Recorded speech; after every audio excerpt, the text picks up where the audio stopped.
Hey guys, welcome back. Tisha here, back with another Sister Wives season 13 review.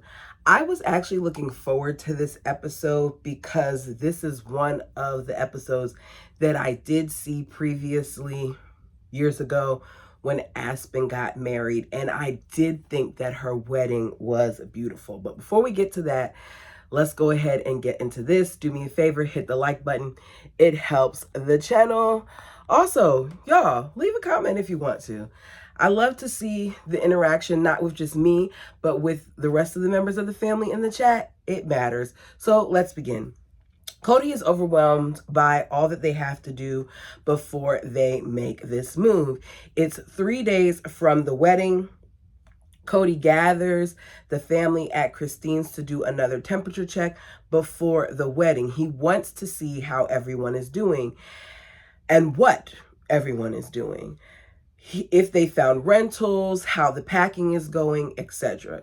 So we are supposed to believe that the Browns are united as a family, yet here they are moving to another state and they're kind of not really looking for homes together. To me, if they were really united, when they did this search, they should have been all looking in the same general area, but that's not what seems to be happening. And I feel like if they set up something as simple as a group chat, they could have kept one another more informed about what was going on. So Aspyn and Mitch, before they start, come over to say goodbye. They're leaving early for the wedding. Kody points out that Aspyn's hair is redder than it's ever been, and how when you're with people that you start to kind of look like them. I will say that I do see like some couples that have been together for years that they do have similar features, but I don't know if that's because they already had those features or what, but I get what he's saying. So he talks about how we're gathered to talk about Flagstaff. We're trying to get it all out there now because we know that you do not want us to talk about Flagstaff during the wedding. And she says, it's okay to talk about it at the wedding. I just don't want you to talk about the stressful stuff. And I don't blame her. This later changes though, because later on she doesn't want to hear about it at all. But at this moment, she's saying you can talk about it, but not the stressful stuff. Kody points out how he thinks that Aspyn kind of feels betrayed about this move because in essence, what they're doing is they're leaving them. But Mitch and Aspyn already are planning to go back to Utah after Aspyn is done with school. So they're just moving a little bit faster. And Christina's like, she does feel betrayed. Aspyn says the wedding is supposed to be about me and not about all this other stuff. And Janelle points out that Aspyn has never wanted to be the center of attention. So it's interesting to her that here she is, she's wanting the attention. And I'm like, of course she wants the attention. Janelle is supposed to be my favorite, but Janelle keeps saying and doing things to jack it up. Why are we saying this? It's her day. It's supposed to be about her and her future husband. In the midst of all of this, he asks Aspyn if he's supposed to walk her down the aisle. I mean, why wouldn't you walk her down the aisle? You've done it with your other two daughters. I'm sure that, you know, she wanted this too. So it kind of comes across as a dumb question to me. And I feel like Kody is just annoying. So Kody lets us know that while they were in Flagstaff, they struggled to find various rentals. As a result, it got him to thinking that they maybe need to buy rather than rent. And you hear Janelle say it's cheaper. And my thing is, if it's cheaper and you have the down payment that would be required in order to rent, then rather than renting, they should have bought homes. All this talk about Kody saving money for retirement and for the kids to be sent off to college is going out of the window with this move because no part of this move involves them spending. Instead, what they're doing is they're creating an extremely large overhead and they're having additional funds be hemorrhaged out that wouldn't have been if they stayed put. He says, we can buy these homes now, and then what we'll do is at some point after we build on Coyote Pass, we can go ahead and rent them out. This is when Christine lets us know that she put an offer on a home and it got accepted, meaning Christine now is going to have 2 mortgages. Sounds dumb to me, especially when you think about property tax and all those other things. But in the end, this ended up being a lifesaver for Christine, because with Christine now being gone, and when Christine decided that she was ready to leave, she was able to take the proceeds from her home and move on to the next chapter of her life. And as I'm sitting here and thinking, I just want to know, where is all this money coming from? Where is the money coming from to cover 2 mortgages when they didn't have $40,000 to help Mary? Where is this money coming from when for actually 3 other rentals in addition to their mortgages? Like, it's not making sense. It's not adding up, which further goes to show that the Browns had the money and they just didn't want to give it to Mary. So they talk Flagstaff and how they're struggling to find rentals. We find out that Christine bought that 3-bedroom home, but they're going to make it 4. It's right up the street from Coyote Pass property. And Cody says, you know, Robin, we didn't have any success finding a rental property either. Notice with the bird, he tends to use a lot of we's and us and our kids and all this other stuff. He's always grouping himself with her. He doesn't hesitate to do that. Since, you know, they're having problems doing that, he says, you know, since that, what has happened? He's saying this like she's a kid that is about to tell us that she got a 100 on her test. And the bird lets us know that she did even better than that. She goes, I think I found a 7-bedroom rental.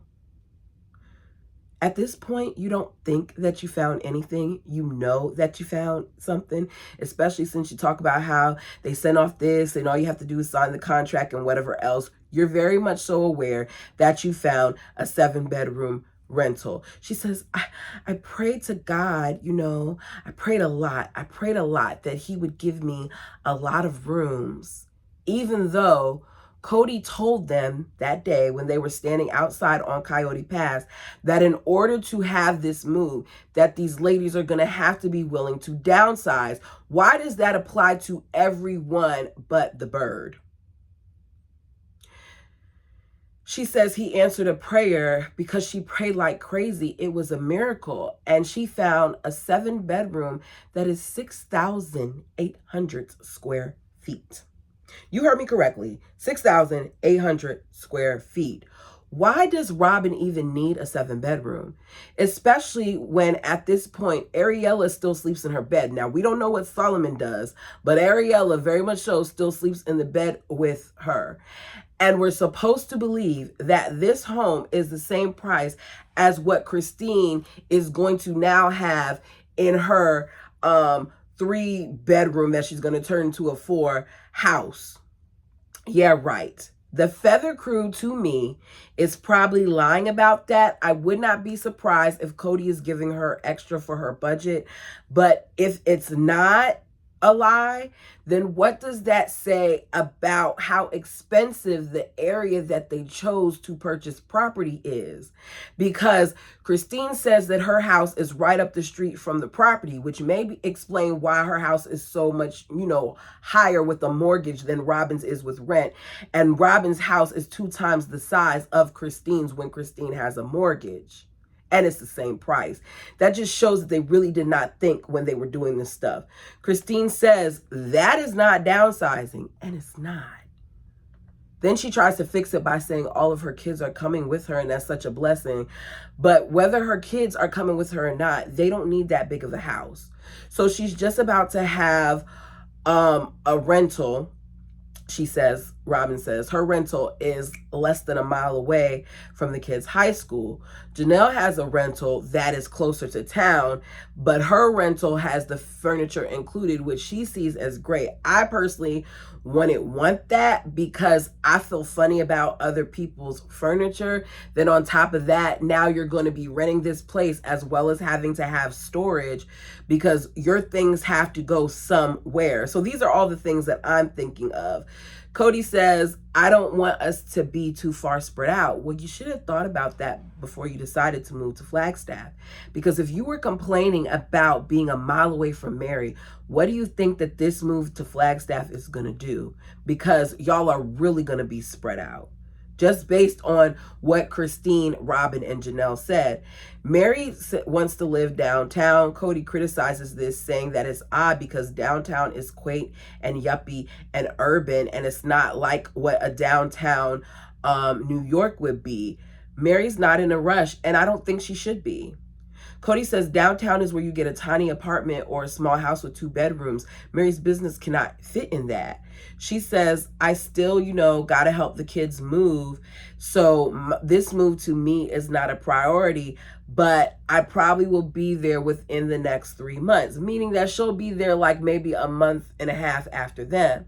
Mary is 100% correct, in my opinion, that there is no need for urgency for her to get there. Why run around like a crazy person to make this move to Flagstaff, to buy something just to say you bought something, or to rent something just to say that you rent something, when she has to prepare things? Why get that added expense? Because unlike them, Mary has a mortgage already with her business loan, and then she has the mortgage on her house, and now you want her to also add a rental to it. So Mary's gonna have to pay for 3 things, 4 if you include the property, whereas they don't have to worry about that. These are the things that I'm thinking. It's not like Leon has to hurry up and be in Flagstaff, because Leon isn't going to be in Flagstaff. Leon is going to be in Chicago with Audrey. So what is the rush? Why are y'all rushing her? Why are they rushing her to hurry up and get to Flagstaff when you barely spend time with her in Vegas? Why do you need her there? Especially because she's traveling as much as she should. In my opinion, if I were Mary, I wouldn't have sold my house. I would have been okay with being in between complete strangers, because you barely went to the other houses anyway, and I would have made it work. Cody says, we have more time, but you really shouldn't be wasting time not looking for something in Flagstaff.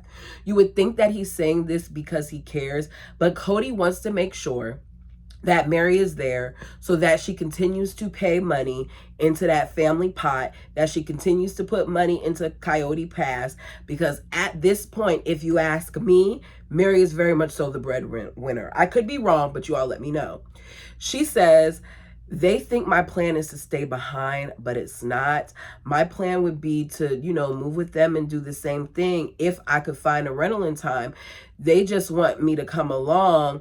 And Cody says, I just want her to come, and I don't want to feel like I'm dragging her. There's just an emotional reservation with Mary that has us feeling like we're dragging her to Flagstaff. And I don't think it has anything to do about emotions. In this moment, to me, despite all the stuff that Mary has done, or that we think Mary has done, Mary is the most logical person when it comes to this move.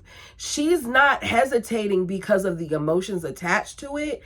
She's hesitating because she realizes the financial strain that this is going to be on them as a family, as well as the emotional toll this will take, because they're going to be separated. I feel like the only reason why Mary is so willing to do it in the first place, to move to Flagstaff, is because Cody has made her feel like this is her chance at a fresh start. This is the kindest and the most considerate and the most that they've spoken in years, because he wants to make sure that he gets her to Flagstaff. So it's time to leave. My favorite, Hunter, is home. It's his 3rd year at Air Force Academy, and he's there for the wedding. Garrison is trying to get off for the wedding, but he's not sure if the military is going to allow him to be off.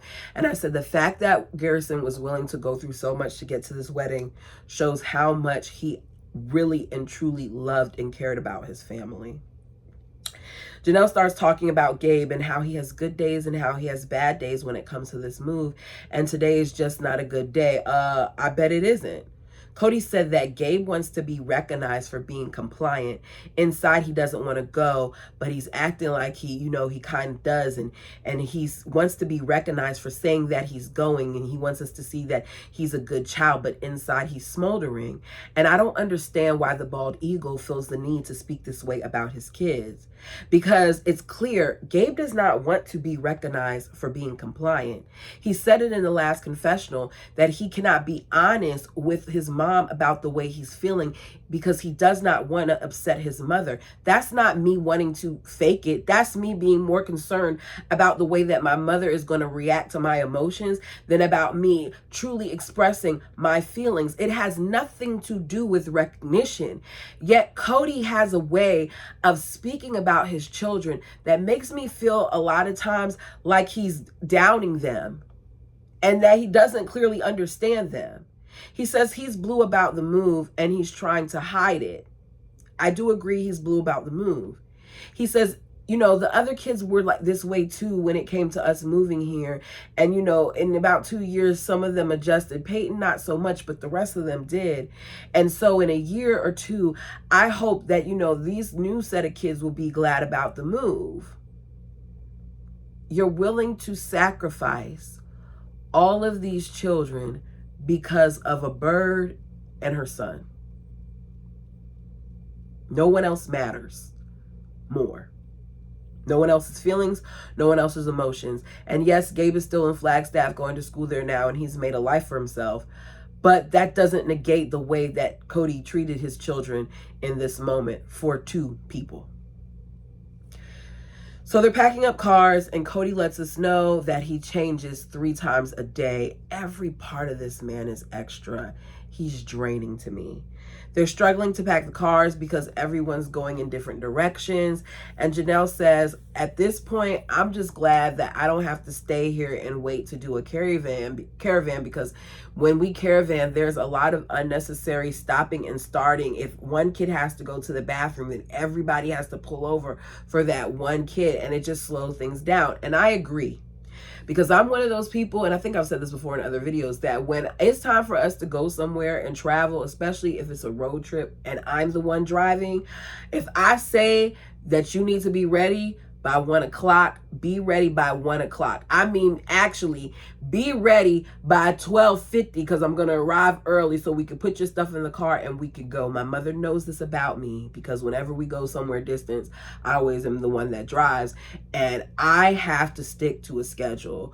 When I was in my long distance relationship and I used to go back and forth a lot to New York, my son even knew, and he was a lot younger. My son knew, like, I'm not playing games. We're going to stop one time. It's right when we, we're halfway on the New Jersey Turnpike. We're going to get some gas. You're going to get something to eat if you need to grab something to eat. You're going to go to the bathroom, and we're going to go. If you have to go to the bathroom before or after that stop, there's a nice large bottle in there.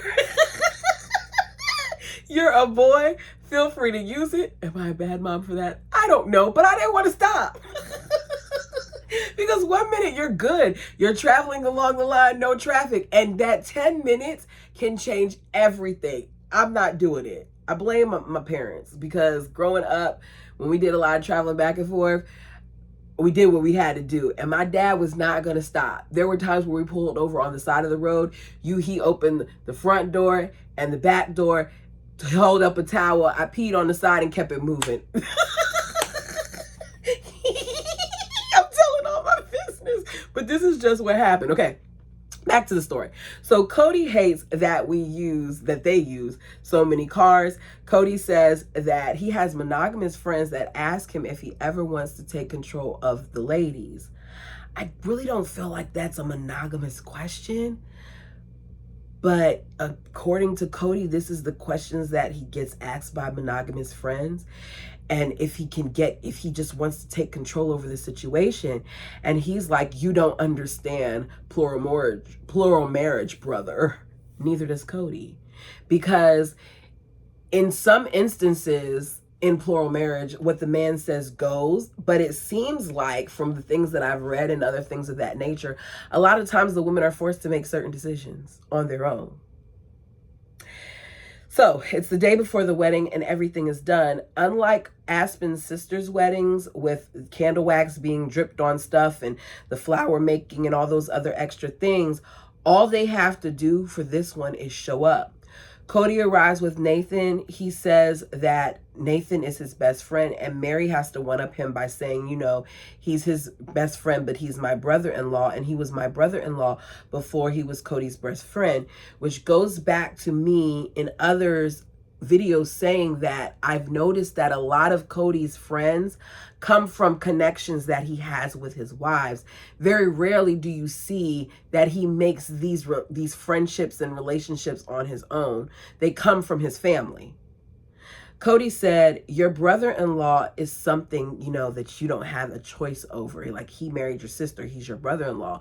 But when it comes to best friends, that's different. So he just had to one-up her. And I'm just like, okay, whatever. We find out that Nathan is the officiant, and Kody calls him a religious genius. He says the question always comes up, you know, because you know, you come from a religious family and you're the man, if you're jealous of whoever officiates the weddings. And I was laughing because I'm like, when was Kody's family religious? I'm sorry. No, I'm not. I'm lying. I'm not sorry. I don't mean any harm. Let me say that. I don't mean any harm. But just because you huddle up in a circle and pray here and then does not make you religious. I think that people use that term like, okay, I pray, I'm religious. No, Kody, you're not. You haven't shown us a lot of the concepts that you claim that you're supposed to have in your faith. I haven't seen it happen. So when you say that, it's just laughable to me. He says that he's not jealous, but we know that he is, because Kody wants to be the center of attention in everything, and it shows in various aspects and at various times. We even see it at this wedding. So Nathan's voice is gone. Aspyn tells him that he doesn't have to talk a whole bunch, and he continues to be asked, you know, multiple questions while he's trying to conserve his voice. And Aspyn is one of those people who proceed to ask him a bunch of questions, which makes him talk. Mitch shows Christine her marriage license, and he says, as he's showing it to her, he feels like it's odd to show it to her because Christine at this point has been married for 20 years and has never had one of these. Keep in mind that this statement that Mitch just made shows that he understands the significance of this paper. Aspyn says that, you know, she never thought about it, that they're getting married and they get a license, but her mother will never have one of these. The thought of that was sad to me because we can have whatever thoughts we want to have in regards to plural marriage and, you know, polygamy and things of that nature. But I feel like a lot of times that paper holds more weight than any of them are willing to admit. They like to talk about their spiritual connection, but when it comes to if something happens to that man, that paper matters. Aspyn says so many people feel like they get approval with this piece of paper from the state, and it is sad that mom will never be able to do that. She will never be able to get that approval from the state. But I'm not sure where I stand with polygamy actually being legal in terms of marriage. And I had to rewind it to make sure that I heard it, but that is what she said. And I said, it's interesting to me that she says that. And I got to be honest, I'm not sure where I stand with it either. Because I feel like if these people decided that they wanted to get married, then that's on them. Who am I to say who marries who? And then there's another part of me that says because of what's indoctrinated in them, because of what is taught to them from a very early age, because of the brainwashing that occurs in some aspects, I personally would want to make sure that they really understand what it is that they're doing, and they're not doing this just because they feel like as women they should be punished. I'm just saying. Christine said, it hit me when I looked at this paper, and it gave me a little bit of melancholy. It's sad that we can't all just have that. It's just ridiculous. And Janelle, being Janelle, says that, you know, it's never really been a big deal to her. And I wish sometimes that you would just allow for people to feel whatever way they feel without negating it. Robin says, I feel like it's a distraction from what's really real. It's our eternal marriages that are real, not some piece of paper. And it's just unfortunate that some people, some put this on our family that way, you know, whether we do it ourselves or our church does it to us or the world does it to us, it causes our internal marriages, you know, our internal marriages are what matter most.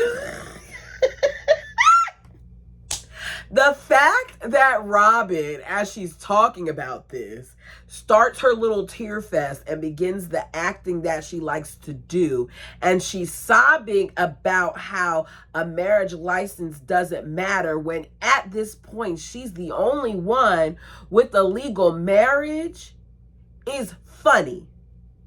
If it doesn't matter, then divorce Cody and give her your license. Bird, give it to her. Because it doesn't matter, right? You're the legal wife. He's adopted your kids. You no longer need that title, because once he adopts them, whether y'all divorce or not, that is their father according to the law. So divorce him and let Christine have a chance at the paper. Y'all go ahead and rotate it. Go ahead. Do a rotation. Everybody gets to hold it for 5 years. Next. Next. Next. Mary brings up the adoption of the kids and, you know, how they can only do it if they were legally married. They are adopted now, as I said, so get divorced. Even though the family is aggressively friendly, Mitch still wants in. It's time for wedding rehearsal. Robin and Christine are there with their girls. Aspyn's venue is beautiful. It's beautiful. If I were to look at all of the weddings, I would pick Aspyn's venue. They have a bunch of flower girls because Mitch has a lot of nieces. Back where they are staying, Janelle asks Aspyn again if she's okay with them wearing hats. And Aspyn has already said that she's okay with this, so I don't understand why you're asking her about this again when she's told you all on multiple occasions that various people are going to be wearing hats. Mitch's mom is the designer. We're reminded about the trip to Seattle. Hannah arrives. Hannah pulls out the hats. Robin lets us know prior to that if it's awful, she's not going to wear it. Good thing it's not awful, at least not for Robin. Janelle has a bright blue one. I like it. Robin tries on hers, and it doesn't look like she's feeling it, but she says she's happy and she's pleased. Mary's hat comes out, and it's clear that she doesn't like it. And if I'm going to be honest, I didn't like it either. It was too much going on. The black flowers were weird to me. It was tacky looking. But as Hannah said, it's okay for you not to like it. Some people, you know, would like it. So Christine says that she puts it on. It's not you. Mary says it's so different. She wants the flowers off. She wants the height trim. So they agree to work on it overnight. Christine's hat comes out and it's beautiful. It's that shade of green, that peacock green. I love it. Christine lets us know that the rehearsal dinner, as they're sitting there getting ready to have it, is very inexpensive because Aspyn already, you know, went over budget. Or no, she already met her budget with the wedding. So they made sure that they didn't put too much into it. I didn't even think that that needed to be said. It looked like they had nice food. It looked like they had nice scenery. All the family was out there. They say it's great to be with the community. They're enjoying being with the family and with their friends that understand them. And yet you decide that you're going to move somewhere that is even further away with no community there either. Cody hopes that they'll be able to create that in Flagstaff. And Christine says, will we ever be able to get that in Flagstaff? And everybody agrees, no, you won't. So what's the point of moving there then? Flagstaff gets brought up. And even though Aspyn told them before that they can talk about it as long as it doesn't cause stress, now she doesn't want to talk about it. They practice. We see Aspyn and Mitch go to the side with Nathan as they practice the hand fastening ceremony, and they use material from the kilt to do this. As they're doing this and they're talking about it and how, you know, the significance of it, Aspyn and Mitch both agree that they don't see any of Aspyn's siblings practicing polygamy, that that there's a certain type of reinforcement that comes with polygamous families, and that the Browns, as a result of them leaving, haven't really had that. And Mitch says that, you know, as far as him and Aspyn are concerned, that they definitely aren't living it. Aspyn goes back and forth about it, saying that she doesn't see it happening for 20 years. If it does happen, then she goes, no, let me be clear. We're not going to do it. It's wedding day, and Aspyn is sitting on the floor the same way that her mother was sitting on the floor at one moment, you know, during her wedding with David in the special that we saw. And I was like, I sit on the floor sometimes too. I don't know why I do this. It's just comfort in it to me. I'll be in the living room. There's a whole couch there. There's even a computer desk and all that other stuff. And I'm still sitting on the floor. Why? I don't know why I do this. It's Father's Day. And Cody says Aspyn just wants it to be a chill day, and he can't think of a better day to see his daughter get married. Nathan's voice is still gone, so Truly says, have you gargled with vinegar yet? These people keep talking to him with the little bit of voice that he has. He says no, and go listen to Truly. Go do something.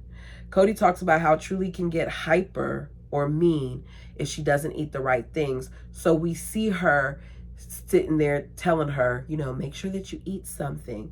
So I'm asking her to be careful about what she eats so she'll be a nice person all day. I told you all before, I do not like the way that he sometimes speaks about the other kids, even in this moment. Why do you feel the need to let us know that Truly can get mean? Do you say that about Ariella when she's all over the place doing whatever she wants and she's being cranky? Because we see this very much so in later years, and we never hear you talk about her like that. But here you are once again, because you did it with Gabe, now you're doing it with Truly, speaking about your children in a way that bothers me. I don't know what it is, but it bothers me. I'm not saying that we don't say sometimes like our kids are cranky or like they get fussy or things like that, but you're saying that Truly, a little girl, gets mean if she has sugar. It sounds like something that he's put on her. He then looks at Truly's hair, that to me looks perfectly okay, and says, do you want me to do your hair? Robin showed me how to do my hair, so I can do your hair like mine. It can be curly. Christine was already going to curl it anyway, but she's like, go ahead, have at it. Cody, to me, is not a good example of who I would want my hair to look like. But he tells us that both Madison and Robin both, you know, do know how to do their hair. So he had a talk with them and they showed him how to make his hair curly. He says Truly's hair is just like his. So if I play with it enough, I'll figure out how to do it. Truly's hair is not like his. She actually has a head full of beautiful hair, whereas Cody is struggling to save his between the extensions and whatever else. I don't know. Christine is freaking out about all the things they have to do as far as makeup and hair and all those other things. And I personally would not be able to have that energy around me. My peace matters. Don't freak me out about something that is not that big of a deal. I'm just saying. Cody heads to the honeymoon cottage to meet up with the guys to get ready for the wedding. We find out that this is where Aspyn and Mitch will be staying the night after the wedding. Cody made me really uncomfortable during this scene because he continued to point out that this is the honeymoon cottage, that this will be where his daughter spends the night with Mitch. He even makes reference to the bed at times. It was just too much. We don't need you to say the obvious. And as a father, it's kind of cringy to me. They walk in and he says, do not touch that sacred bed. Everybody is quiet. And Mitch says in confessional, it's an odd comment to me and I don't have anything to reply to it. And in that moment, I said Team Mitch, because I can tell that even though he's not saying it, that Mitch is a little annoyed by Cody and his antics, and he's kind of over it. But Cody continues to talk. I don't think Cody can shut up more than a couple of seconds. The whole time that they're getting ready, he is talking. He is the only one talking. It's like yip, yip, yip, yip, yip, yip, yip, yip, yip, yip, yip, yip, yip. I'm just going to keep talking and talking and talking. And I'd lose my mind if I were around him. But I also feel like Cody doesn't know how to act when he's around guys. And you tend to see him overcompensate when all you have to do is be. He says he had a wedding where he was extremely nervous. And so what he's trying to do for Mitch is provide mirth. But I just feel like you're providing aggravation. You might be even annoying him a lot. It was with Janelle, he says, even though Christine was worried about hearing who it was about, he said it was about Janelle because it was his first plural marriage. And he said he had a 1,000-yard stare experience because it was a big step. He said the same thing about Christine. He even said it in the book. So are we mixing up wives here, or did you never want to marry any of these people? Cody again is talking about not wearing underwear. Christine says, you're going to wear a bra under your dress in confessional. They laugh about it. We didn't see Cody as he continued. We then see Cody, as he continues to bend over, talking about oh, it lifts up when you bend over. Do you not pay attention to your wives? Do they not wear skirts around you? Do you not see that even a lot of times the back may be higher up than the front, because depending on what a woman has behind her or the hips that she may have may cause it to raise? And even though he knows it bends over, he bends over with his legs spread apart as he keeps flashing the thing up and lifting up his kilt to the point where we see his black underwear. He's so annoying. And as I'm looking at him get ready and him talking about how he's sweaty and all those things, I'm looking at him and saying whatever product that he decided to put in his hair is not working for him. If you haven't noticed, my hair is currently pulled back. See, it's pulled back. It's in a bun because it's summertime, and natural hair in this weather and me doesn't work. My hair gets frizzy, it gets tangly, it's a whole bunch of unnecessary stuff. I don't feel like putting on a wig because it's too hot. I don't want to put in any extensions because that's too hot too. A lot of times I might be like this. It's just easier for me, right? With that being said, I personally feel like I see Cody and his hair, and Cody just looks dirty to me. I would have preferred if he were going to do the style that he did walking her down the aisle, or the style that he did once he started dancing. I would have much rather preferred for him to pull his hair back in that bun, because it just looked better to me. But you all tell me what you think.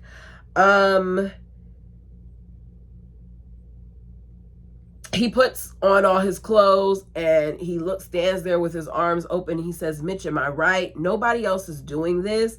He's not the only person who's wearing a kilt, because we see that Nathan is wearing one also, and it's not this big to do. We go back to Aspyn, who is looking a little frazzled. She says she's starting to get frazzled because people are asking her a bunch of questions. The people are arriving and her dress isn't on.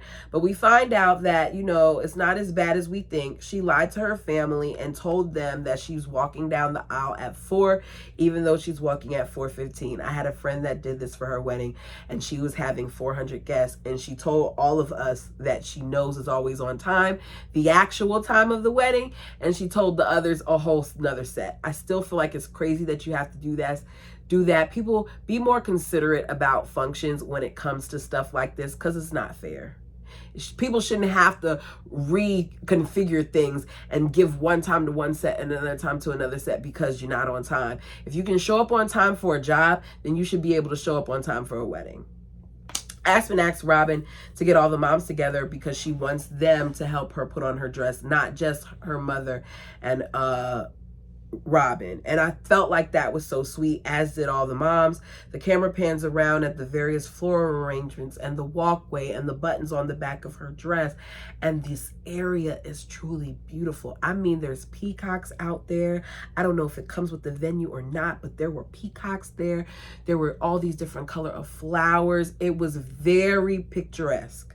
The wedding is small with just family. We see that Garrison was able to make it. We see all the various hats that look great. We get to Mary's outfit. To me, it didn't look good on Mary. I don't understand it, but Mary said that she ended up having to change up everything. She ended up going to see a friend, got the dress from the friend, got the hat remade from Hannah, and she's super happy about it. I always feel like Mary wears clothing that is a little too tight, and she seems to be uncomfortable in the tightness, so I don't understand why she wears it. Cody thinks that he looks good. Christine says he was hot. We can all say he was hot. And Janelle's sitting there quiet. And Cody's like, she just, was so, impressive. She basically didn't know what to say. And Janelle's like, his kilt was too short. And it was. Mitch walks in with his mom and they look beautiful. Let me tell you something. Hannah bodied her dress. Hannah looked good. Hannah had on that royal blue and her hat and her and Mitch and the colors in his kilt and everything. It was so complimentary. I said, Hannah, if you gonna show up at a wedding where your ex-husband is gonna be at, this is what you do. This is what you do. She looked really, really good. Christine looked beautiful as well. We see the flower girls walk in, and Ariella, as they're walking, Ariella chucks her basket while the rest of the girls, some of which seem to be the same age as Ariella, are doing their job. I watched her, and as I saw her do it, I was like, this is such a Cody thing to do. Aspyn walks out. She comes down the stairs, meets her dad. She looks so beautiful.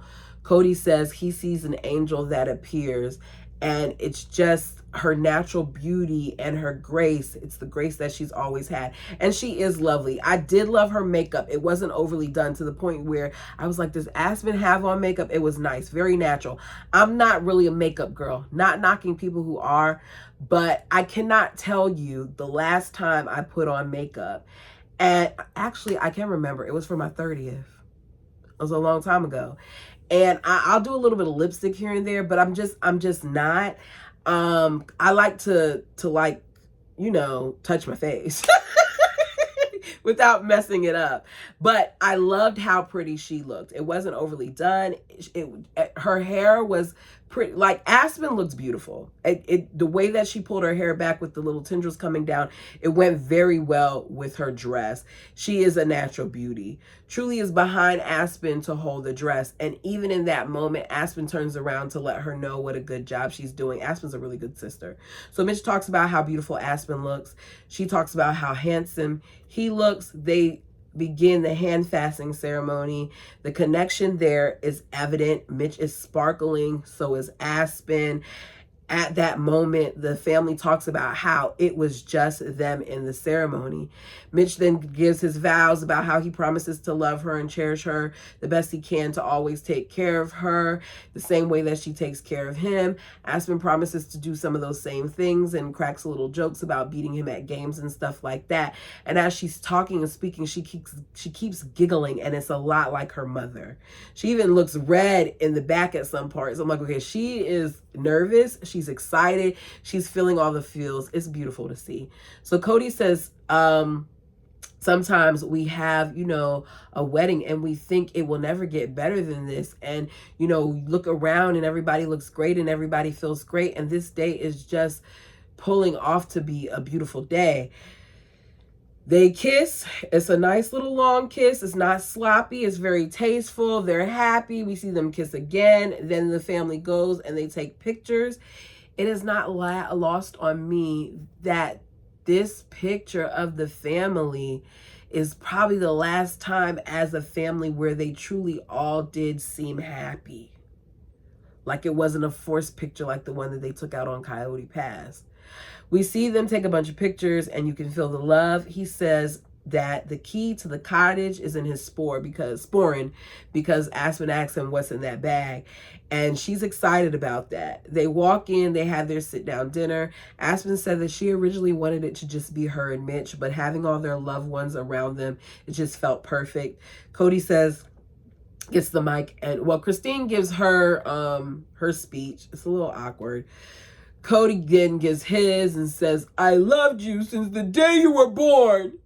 And I thought he was about to cry, but he didn't. It kind of reminded me of how he talked when he said to Christine, you put a knife in my kidney. It was like that type of tone. And I'm like, okay, you loved her since the day she was born, as you should. He said, in everyday sense, there's nothing special like like gaining a son. And I'm taking your son now. And he looks at Mitch's father, and you're taking my daughter, and I'm giving him my daughter. And now I'm giving, my daughter to him and you, and my daughter, and taking your son, and yada, yada, yada, yo. And I just want to tell you thanks for bringing up someone who became a king worthy of my daughter. And Janelle's like, that was a really good speech, Cody. Meanwhile, Mitch's father does not look like he's that impressed. I would love to know how he feels about Cody. So we see Cody and Hannah dance, and it's clear that she can outdance him. I love that Hannah put on red shoes as a pop of color.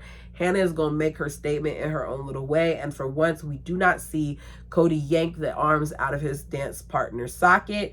Aspyn and Mitch arrived to dance to Dream a Little Dream. They've been practicing their dance for a month and a half. Mitch is all smiles, and it's clear that they care about each other.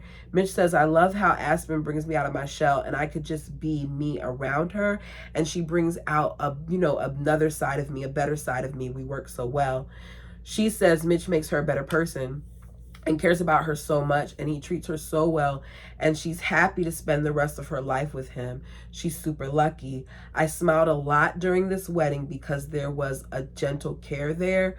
Cody speaks again, and it's awkward. We see Aspyn and Cody dance. We see Mitch and Aspyn cut the cake. She really wants the cake shoved in her face, but Mitch is a gentleman, so she decides to take matters into her own hands. So she shoves the cake in his face a little bit. He then proceeds to kiss her and do his face like this so some of the cake can get on her. He then says, I'm sorry. It's cute. No, she says, I'm sorry. I'm so sorry. But he didn't get upset. Ooh, I'm kicking the tripod. He didn't get upset by it. We see them dance some more. The family dances. The greenhouse is beautiful.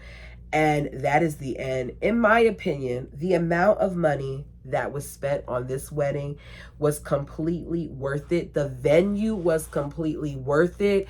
Seeing all the various parts of it, seeing that 1 minute they were here and then another minute they were there, and her walk down and the optics and that archway that he built was beautiful. It was a beautiful wedding.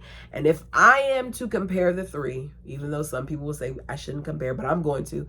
If I were to compare the three, I think that Aspyn's wedding to me would be the most beautiful. With Maddie's wedding, if they took Cody out and how he made it about him, she would have been real neck and neck to me with Aspyn, because Maddie did look beautiful and they did a good job with the venue and things of that nature. I just didn't like how much Cody was overly involved with that. But I think Aspyn's is number one. Y'all tell me what you thought of this episode. Until next time.